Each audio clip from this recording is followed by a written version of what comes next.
Cette rencontre avec les professionnels des médias a permis au chef du département chargé du secrétariat général du gouvernement, Ernest Mada, à faire le point sur la mission qu'il a effectuée du 7 au 12 mars dernier à Bria, précisément dans les communes de Daoumbutu et d'Abanidou, pour échanger avec la population de cette partie de la République sur les sujets de l'heure.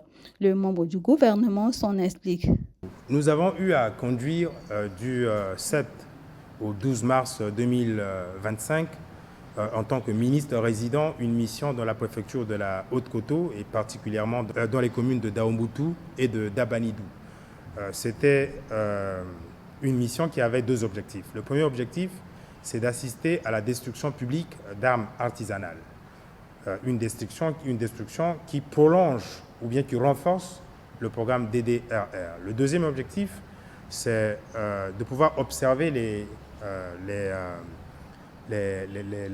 actions initiales de relèvement, de stabilisation qui ont été enclenchées dans les communes de Daoumbutu et de Dabanidou, mais aussi de pouvoir affiner cela au travers d'échanges communautaires, les formulations des besoins, des attentes en termes de services publics à la population. Voilà les deux objectifs donc, de cette mission que nous avons eu l'occasion de conduire dans la préfecture de la Haute-Koto. Très brièvement, en ce qui concerne le premier objectif qui visait la destruction d'armes traditionnelles, nous avons eu à assister à la destruction publique d'environ 250 armes artisanales. Cela est d'autant plus important que ça témoigne de l'engagement des jeunes, des ex-combattants de la population en faveur de la paix et de la sécurité, en plus du programme DDRR. Nous avons également eu à visiter le centre de formation des ex-combattants, là c'est dans le cadre du programme DDRR. En ce qui concerne le deuxième objectif, qui visait à évaluer, à observer les résultats préliminaires en termes de stabilisation et d'affiner la formulation des besoins en termes de services publics destinés à la population, nous avons eu à relever le fait que, au niveau des communes que nous avons visitées, les gens ont témoigné que cela fait près de 50 ans qu'aucun membre du gouvernement, aucune haute autorité n'est arrivé dans leur préfecture. Cela montre que aujourd'hui, la restauration de l'autorité de l'État, qui occupe une place centrale dans la politique du gouvernement, selon la vision de son Excellence le Président de la République, chef de l'État, n'est pas un vain mot, c'est une réalité. Le relèvement et l'extension de l'autorité de l'État est une réalité. Nous avons également eu à constater que la population a eu à évoquer des besoins qui se présentent sous forme de défis.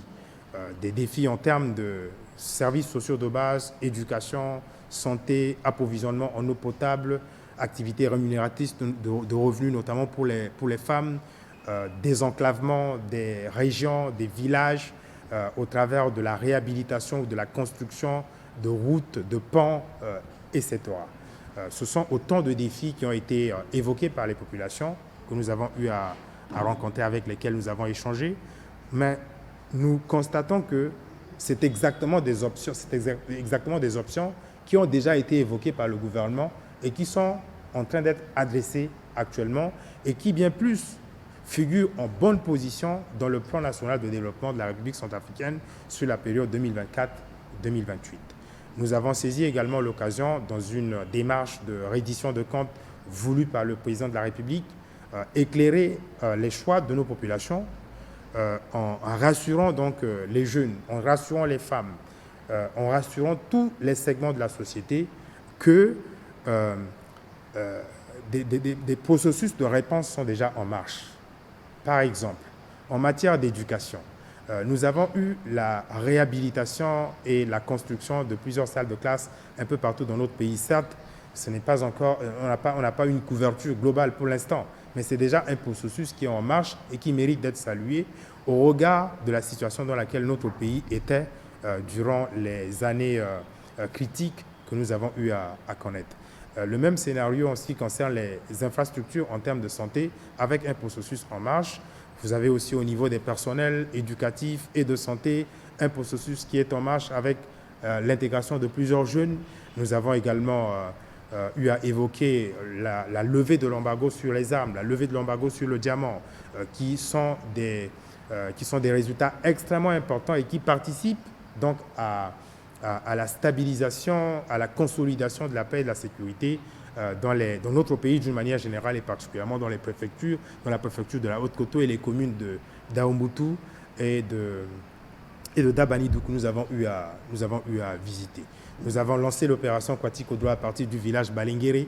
La population était tellement mobilisée autour de cela, mobilisée non seulement autour de l'opération Kwati Kodro, mais aussi et fondamentalement autour de l'action du gouvernement que dirige le Premier ministre selon la vision de l'émergence nationale prônée par le président de la République, chef de l'État. Voilà très brièvement ce que nous pouvons retenir de cette mission que nous avons eu donc l'occasion de conduire en tant que ministre résident dans la préfecture de la Haute-Côte.